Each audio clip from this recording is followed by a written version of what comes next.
Sang fotografer itu mengambil gambar. Ya, saya langsung ke to the point aja. Itu sebenarnya suatu kekuatan, ya. Ini perlu saya jelaskan. Ini sebenarnya ada hubungannya dengan Ki Ageng Mangir Wonoboyo. Cahaya itu di situ kelihatan.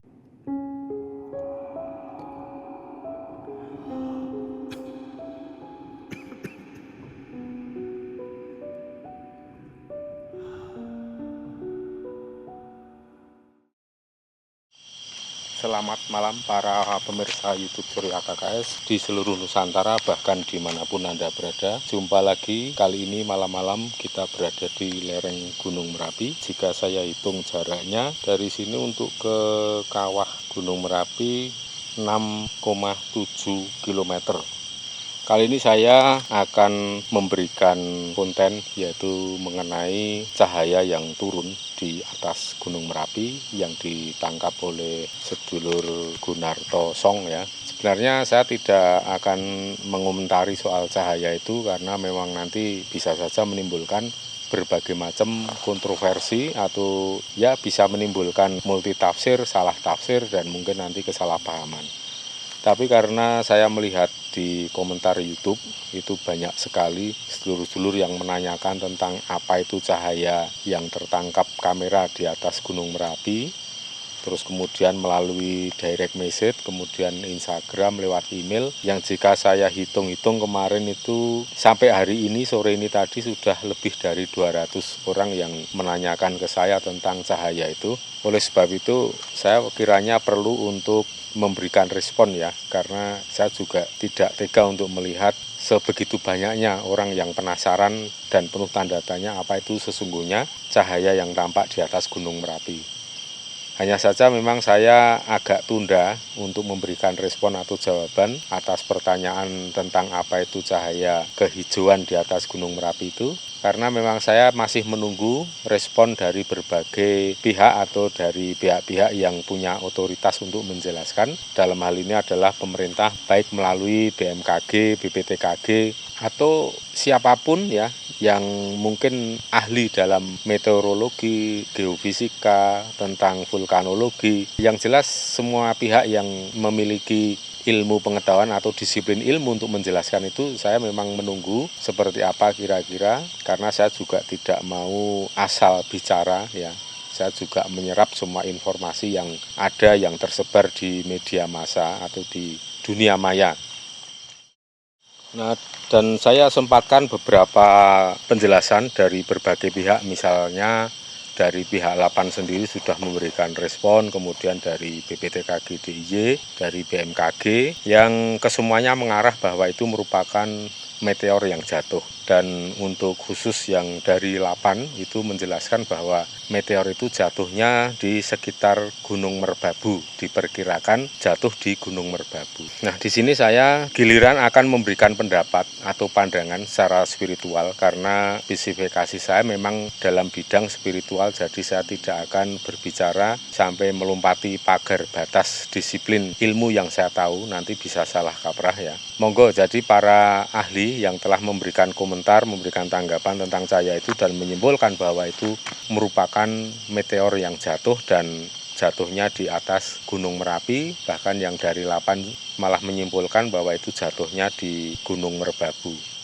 Nah, yang pertama akan saya tanggapi sebelum saya memberikan atau menyampaikan pendapat saya pribadi, saya akan menanggapi berbagai tulisan para ahli yang ada di media massa itu, dan saya akan menanggapi itu dengan argumentasi yang logis atau rasional ya.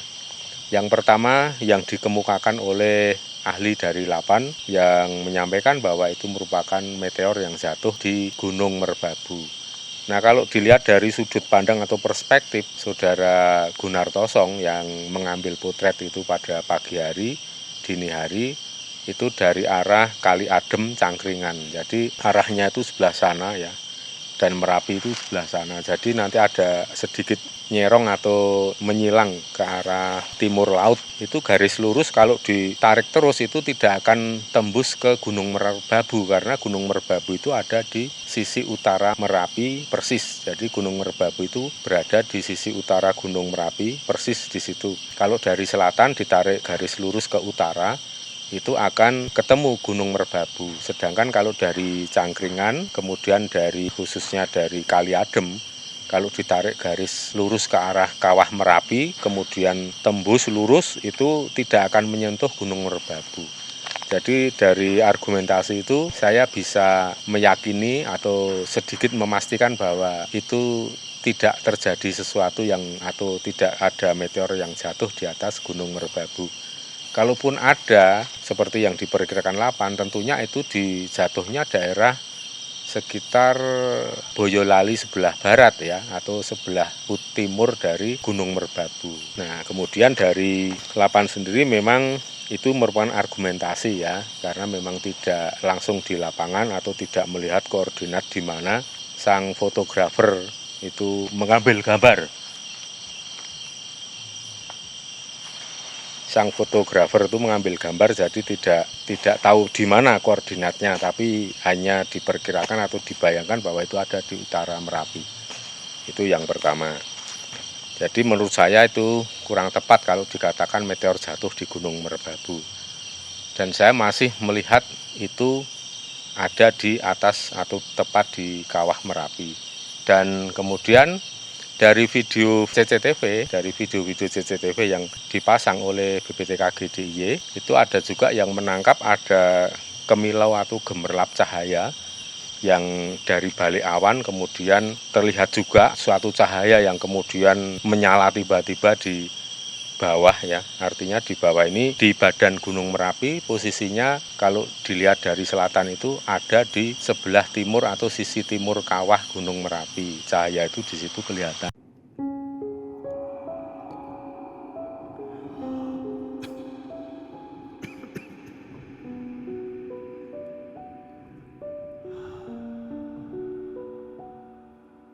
Nah, kemudian untuk pendapat dari BPTKG DIY sendiri yang mengatakan itu dimungkinkan itu meteor yang jatuh di atas Gunung Merapi, ya itu masih logis karena lokasinya mengambil di atas Gunung Merapi.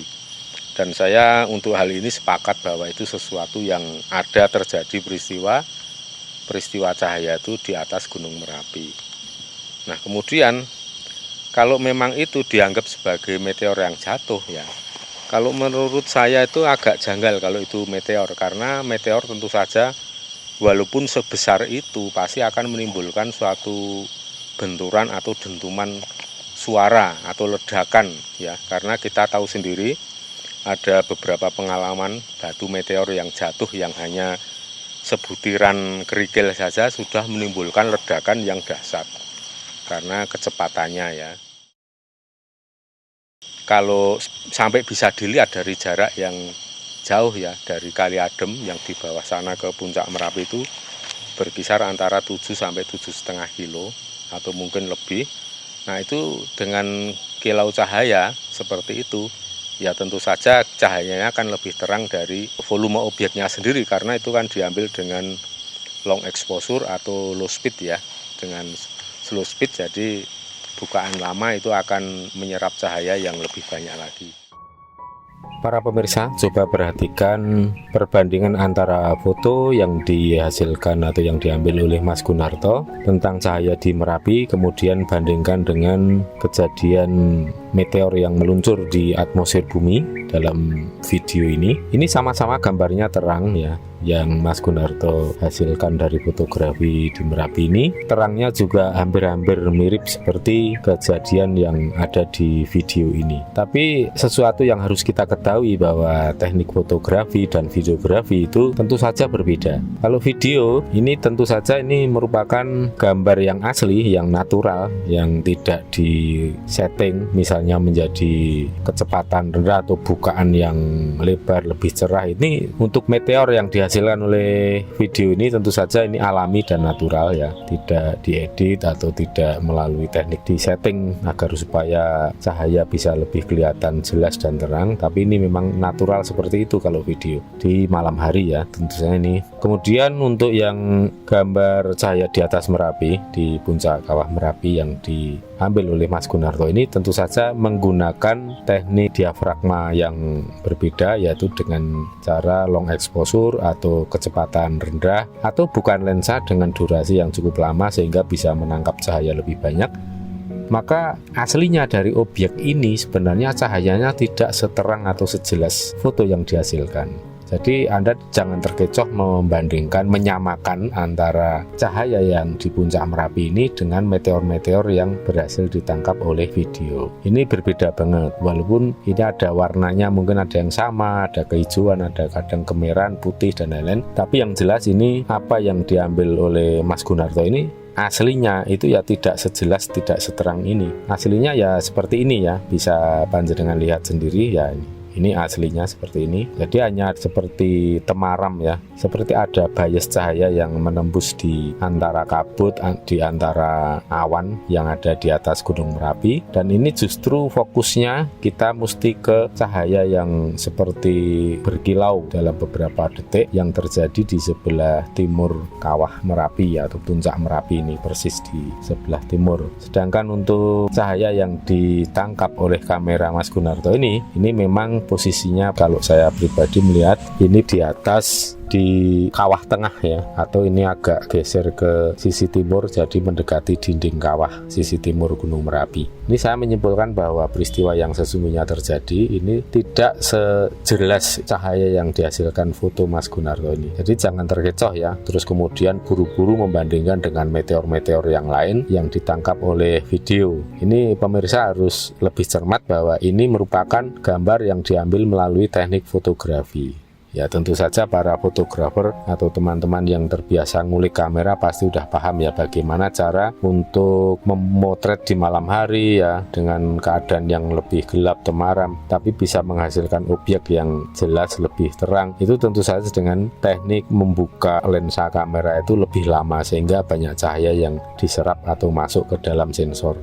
Nah hasilnya akan menjadi tajam seperti ini karena menggunakan f-stop tinggi di atas 8 ya, misalnya 9, 12 atau di atas itu, maka hasilnya bisa setajam ini, tidak ambiar atau tidak terjadi exposure ke seluruh ruang gitu ya. Jadi itu ya para pemirsa, jadi jangan terkecoh ini untuk membandingkan dengan meteor-meteor yang bisa ditangkap dengan kamera video ya. Ingat ini merupakan foto yang gambar aslinya sebenarnya temaram sekali ya, seperti ini yang panjenengan bisa saksikan. Jadi ini kan cahayanya ini sebenarnya hanya temaram sekali ya, hanya seperti bias. Nah, ketika dipotret bentuk karakter yang sesungguhnya ya seperti ditampilkan dalam kamera Mas Gunarto ya, ada warnanya kehijauan yang berbentuk garis ya, itu karena ada efek low speed ya, jadi bukaan yang lebih lama, jadi objek bergerak itu juga tampak dan ini kelihatan lurus sekali. Ini menandakan bahwa gerakan itu memang memancar secara vertikal ya, bisa dari atas bisa dari bawah. Tapi kalau melihat kejadiannya sebenarnya gambarnya tidak nyambung dari atas ya, tahu-tahu muncul ada cahaya temaram muncul di atas kawah Merapi ya, dengan ketinggian mungkin beberapa ratus meter di atas kawah Merapi, kemudian ke bawah makin jelas ya, gambarnya atau cahayanya makin terang. Sementara tidak ada ekor atau sambungan ke atas. Biasanya kan kalau meteor itu tidak hanya sependek itu ya, biasanya sangat panjang. Dan itu terjadi jauh di luar angkasa, bukan mendekati objek bumi seperti ini. Tapi walaupun begitu, saya kira untuk dikatakan itu meteor, saya masih kurang yakin ya. Saya belum begitu bisa menerima kalau itu dikatakan meteor. Karena apa? Ya tidak ada ledakan dan suara-suara yang didengar oleh masyarakat sekitar lereng Merapi yang paling dekat pun tidak ada laporan terjadi ledakan atau suara dentuman yang saat pagi dini hari itu terjadi. Atau mungkin sudah pada tidur semua, tapi rasanya tidak juga ya. Ini masih meraba-raba juga kemungkinan itu. Supaya tidak bertele-tele, supaya tidak terlalu lama ya, saya akan menyampaikan pendapat saya. Ya sebenarnya pendapat saya ini Kalau bagi saya sendiri dengan sudut pandang spiritual tentunya, spiritual atau seni dan budaya atau local wisdom, kearifan lokal yang bisa dianut dipercaya oleh masyarakat Jawa. Nah, saya menggunakan pendekatan spiritual untuk melihat peristiwa ini dan ini sah-sah saja ya, silahkan Anda mau melihat fenomena alam itu dari sudut pandang mana sesuai dengan keahlian masing-masing. Misalnya Anda ahli matematika, bisa saja Anda menjelaskan atau memberikan komentar sesuai dengan disiplin ilmu Anda, yaitu matematika, fisika, kimia, dan lain-lain. Itu sah-sah dan saya akan mengemukakan dari sudut pendekatan spiritual. Nah, menurut saya pribadi ya, dengan adanya fenomena cahaya seperti ini sebenarnya sudah berulang kali, bukan hanya sekali dua kali dalam waktu beberapa tahun terakhir ini, bahkan dalam tahun 2020 saat pandemi itu juga terjadi dua kali ya, atau bahkan tiga kali itu cahaya, tapi cahayanya ada yang agak miring, ada yang horizontal ya. Ke tahun yang lalu itu terjadi dua kali kalau nggak salah itu horizontal. Dan cahayanya sedikit agak kemerahan, ada lagi yang terjadi lagi cahayanya putih kehijau-hijauan. Dan bagi ahli meteorologi, bagi ahli angkasa luar itu warna hijau itu menunjukkan bahwa objek atau materi yang mengandung magnesium. Nah, ini nanti akan saya jelaskan kenapa berwarna hijau. Nah, di sini saya melihat bahwa yang terjadi itu sebenarnya bukan suatu benda langit ya, tetapi itu merupakan satu yang sifatnya metafisik ya. Saya langsung ke to the point aja. Itu sebenarnya suatu kekuatan ya, ini perlu saya jelaskan. Ini sebenarnya ada hubungannya dengan Ki Ageng Mangir Wonoboyo.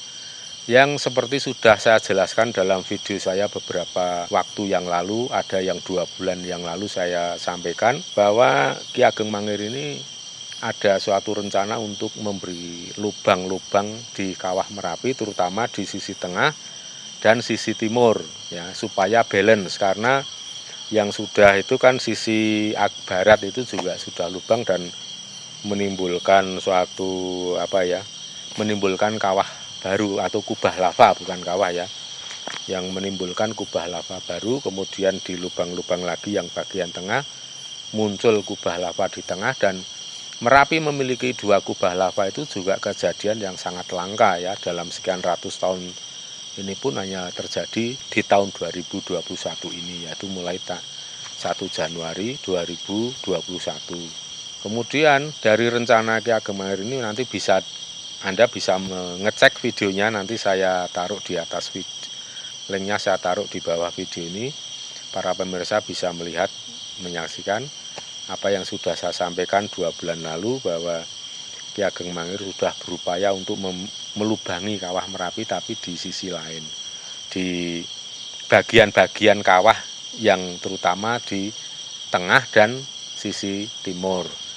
Nah, seperti kemarin yang terjadi itu kan di sisi tengah, memang supaya tidak ragu, makanya ini saya tanyakan langsung kepada beliau Ki Ageng Mangir. Dan ternyata ya memang pada malam itu sampai pagi dini hari, memang sejak sore beliau sudah rencana untuk ke Merapi untuk membuat lubang-lubang itu, karena Ki Ageng Mangir sendiri sejak 2 minggu sebelum Lebaran ya, itu sudah wanti-wanti ke saya jangan ke Merapi dulu ya, karena Merapi akan sering mengeluarkan gas beracun dan ini tekanannya bahaya. Jadi nanti saja setelah Lebaran, karena setelah Lebaran pun nanti bisa terjadi aktivitas yang lebih besar lagi. Makanya itu Ki Ageng Mangir hanya menyampaikan ya mudah-mudahan nanti apa yang aku usahakan ini ada hasilnya. Ya namanya saja leluhur juga masih manusia, jadi apa yang diusahakan itu kan ada gagalnya, ada berhasilnya. Ini mudah-mudahan berhasil, jadi artinya Merapi memang dibuat banyak lubang supaya tekanan-tekanan gas, supaya tekanan magma di dalam perut Gunung Merapi itu bisa berkurang, sehingga kalaupun nanti meletus, ya letusannya tidak besar-besar banget lah. Karena para leluhur juga masih menaruh iba, masih menebarkan welas asih kepada seluruh warga khususnya yang di lereng Merapi. Ya bagi yang percaya maupun tidak percaya, leluhur tidak mempersoalkan itu, karena jika kita percaya dan kemudian membalas dengan welas asih kepada leluhur, itu sudah sepantasnya, sudah sewajarnya. Tapi jika memang ada yang tidak percaya kemudian malah menyepelekan atau menghina meledek leluhur, ya itu merupakan tanggung jawab panjenengan sendiri yang memiliki sikap seperti itu, karena hidup ini pasti ada hukum timbal balik, ada hukum karma. Jadi saya pribadi tidak perlu repot untuk berdebat atau apa, ya monggo silahkan, kalau memang punya pendapat lain silahkan, tapi sampaikan dengan cara yang santun agar supaya panjenengan juga tidak menuai karma atau tidak kena tulahnya atas apa yang dilakukan Anda sendiri atau sikap Anda sendiri.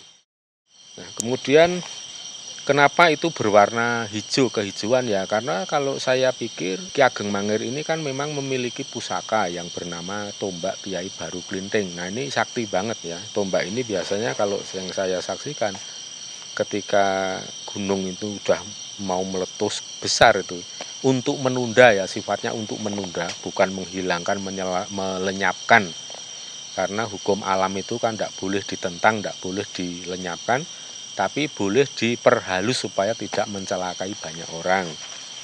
Nah, itu dari tombak Kiai Baru Klinting itu begitu digedruke ke tanah atau ditekan, dihentakkan ke tanah, itu mahma itu sudah bisa turun gitu, dan kalau digunakan untuk melubangi kawah itu bisa berhasil. Salah satu contoh yang diupayakan Ki Ageng Mangir itu ya waktu Gunung Agung mau meletus besar itu ya, itu kan sudah diawali dengan letusan yang mengagetkan. Kemudian banyak sekali leluhur para Ratu Gung Binathara dari Jawa gabung dengan para dewata, para batara, para leluhur yang ada di Bali untuk mengadakan ritual keselamatan di Gunung Agung. Namun demikian waktu itu Mbah Mangir, Ki Ageng Mangir Wonoboyo memang berusaha untuk melubangi Gunung Agung itu dari sisi bawah, ya terutama mencari celah-celah yang ada salurannya ke sungai-sungai atau mata air. Jadi dari situ diharapkan tekanan besar yang ada di Gunung Agung itu bisa berkurang melalui kaki gunung. Maka dari itu pada waktu itu yang terjadi merupakan peristiwa yang mengagetkan ya. Tiba-tiba tidak ada hujan, tidak ada banjir dan lain-lain. Tiba-tiba Gunung Agung mengeluarkan lahar dingin kan waktu itu, sampai mengejutkan warga masyarakat di sekitar sana. Karena lahar dingin ini tiba-tiba hanyut, tiba-tiba mengalir melewati sungai-sungai dan sifatnya lebih kental ya, nggak cair karena memang nggak ada hujan. Jadi hanya bercampur dengan air tanah, kalau saya kira begitu. Jadi cepat membeku juga atau cepat mengering ya. Itu karena hasil dari dilubangi oleh Ki Ageng Mangir Wonoboyo melalui bawah kaki Gunung Agung. Dan saya waktu itu memang sempat anak-anak saya yang ada di Tabanan di Bali itu saya informasikan bahwa malam ini tolong membuat pisungsung atau suguhan berupa wedang jahe dengan gula Jawa yang kuning, karena itu merupakan minuman kesukaan dari Ki Ageng Mangir Wonoboyo. Itu sebagai bentuk hormat dan terima kasih karena malam ini Ki Ageng Mangir Wonoboyo akan ke Bali dan akan berusaha untuk menggemboskan Gunung Agung pada saat itu ya. Anak-anak saya yang di Bali sudah mempersiapkan semua. Kemudian memang di pagi harinya terjadi seperti itu sudah tidak kaget. Jadi seperti itulah yang diupayakan oleh leluhur, itu ada rencana, kemudian ada action, kemudian bisa dilihat hasilnya jika berhasil. Namun jika belum berhasil ya pasti akan diupayakan lagi. Seperti juga ini yang diupayakan Ki Ageng Mangir setelah melubangi ya, terutama tempo hari tanggal 27 dini hari itu dilubangi dan ternyata ada kamera-kamera yang menangkap dari energi yang keluar dari tombak Kiai Baru Klinting itu. Dan Ki Ageng Mangir kan mentargetkan agar supaya yang di bagian tengah itu lubang dan nanti akan keluar tekanan gas beracun. Itu karena yang bahaya sekali jika sewaktu-waktu tidak terkendali pada saat siang hari atau pas saat warga masyarakat sedang bergiat di ladang atau di sawah, itu kan bahaya sekali ya. Maka Ki Ageng Mangir mengambil waktu pada saat pagi hari, di saat belum banyak orang melakukan kegiatan atau aktivitas sehari-hari. Oleh sebab itu pada tanggal 30 kalau nggak salah ya 30 Mei itu Gunung Merapi, ya berarti kemarin itu Gunung Merapi itu mengeluarkan asap pekat berwarna hitam, dan itu merupakan asap beracun dan memang diupayakan supaya ke bawah anginnya itu vertikal. Jadi kalau menyamping ya percuma, nanti bisa merembet ke permukaan tanah dan ke pemukiman warga, dan itu puji syukur bisa berhasil. Panjenengan bisa menyaksikan videonya seperti ini. Nah, kemudian setelah itu siangnya kira-kira jam setengah 11 atau jam 11 ya, pada saat Merapi tertutup oleh kabut yang tebal, Merapi terjadi erupsi yang lumayan. Karena biasanya itu paling jauh hanya mencapai 2000 meter ya, guguran lava pijar itu hanya mencapai 2000 meter, tapi pada hari Minggu kemarin, tanggal 30 siangnya itu mencapai 3000 meter. Dominan ke arah barat daya dan sebagian ke arah tenggara. Nah, itu sebenarnya merupakan salah satu hasil ya yang sesuai ditargetkan oleh beliau Ki Ageng Mangir supaya digembosi, karena beliau pernah menyampaikan nanti setelah lebaran itu makin bahaya. Nah, ini setelah lebaran memang terjadi sampai 3000 meter itu karena memang itu sudah dalam perencanaan. Jadi itu yang bisa saya sampaikan pada sedulur-sedulur semua ya. Mudah-mudahan apa yang saya sampaikan ini bisa diterima, bisa memuaskan bagi para sedulur-sedulur pemirsa, khususnya pemirsa YouTube Surya KKS, dan ini sangat masuk akal, rasional sekali ya, karena kalau kita melihat dan menyaksikan sendiri apa yang terjadi dalam dunia metafisik yang dilakukan oleh leluhur, itu ya tak ubahnya dengan kita-kita yang masih hidup ini. Tapi bedanya leluhur mobilitasnya pasti lebih tinggi karena kemana-mana sudah tidak membawa badan raga ini, jadi bisa saja naik angin lah istilahnya begitu. Jadi ini tentu sangat masuk akal, cuman kalau bagi yang belum nyampe pemahamannya pasti dikira ya kayak dongeng aja, tapi ya masuk akal walaupun di antara panjenengan ada yang menyangka ini dongeng, tapi kan tetap masuk akal sekali. Ya, kita bicara nggak digaib-gaibkan ya, kita janganlah gitu, kita nggak mau karena demi viewer yang banyak, penonton yang banyak, kemudian serba digaib-gaibkan, yang diheboh-hebohkan bahkan dengan thumbnail yang menjebak pemirsa. Ya memang pemirsanya luar biasa, tetapi ya nggak tahu setelah membaca apa yang terjadi. Tapi saya hanya ingin menekankan, menyampaikan pada para pemirsa, pada para penggiat dan pelaku spiritual Jawa bahwa kita tetap harus selalu berpegang pada prinsip bahwa ilmu Jawa ya, ngelmu Jawa atau spiritual Jawa itu berpijak pada ngelmu kasunyatan atau ilmu tentang fakta. Jadi tidak hanya berdasarkan dongeng atau omonge gitu, ujare. Ini karena keadaan sudah kabut makin tebal turun ya. Ini jarak pandang kira-kira ya sekitar 5 meter ya. Ini sekitar 5 meter, dan kita di sini jaraknya juga riskan kalau terjadi apa-apa, tapi masih di luar jarak bahaya ya yang ditetapkan oleh pemerintah, yaitu 5 kilo dari kawah Merapi. Jadi sini masih 6,5 kilo sampai 6,7 kilo.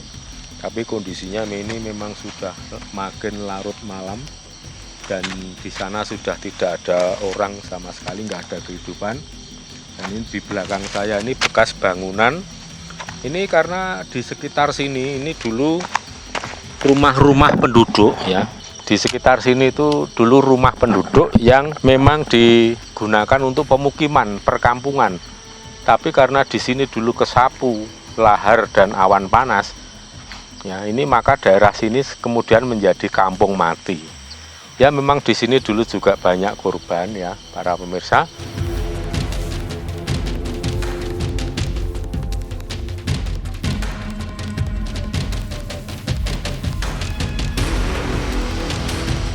Ini partikelnya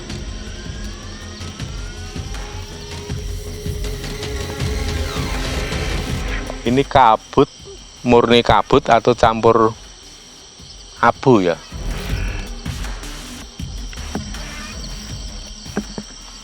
Ini ada kain hitam. Kalau ini tidak putih berarti itu hanya kabut ya. Kalau ada yang putih-putih nempel berarti ini merupakan kabut yang bercampur dengan abu vulkanik. Tapi ini karena tidak ada yang nempel, berarti ini murni kabut. Dan kabutnya memang sangat pekat. Ini sangat pekat sekali.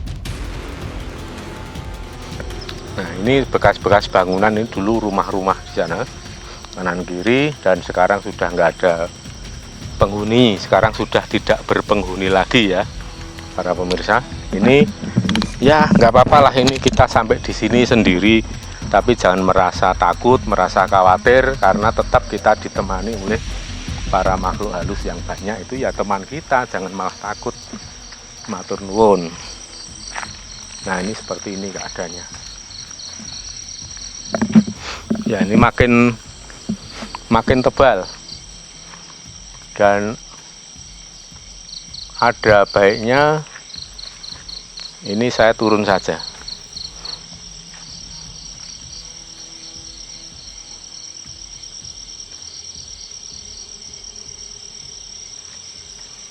Karena ini kabutnya ini termasuk yang butirannya besar-besar ini. Ini udah jarak pandangnya ini udah makin dekat. Ini hanya sekitar ya 3 meter lah, masih 3 meter 5 meter masih kelihatan. Itu kendaraan saya tinggal di bawah sana dan nanti nggak bisa atret, ini harus mundur.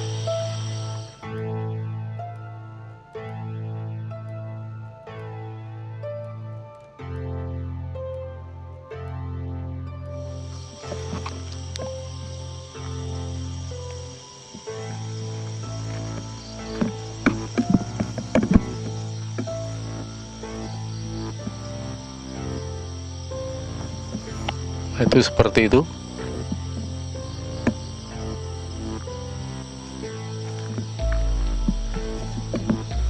Ya, di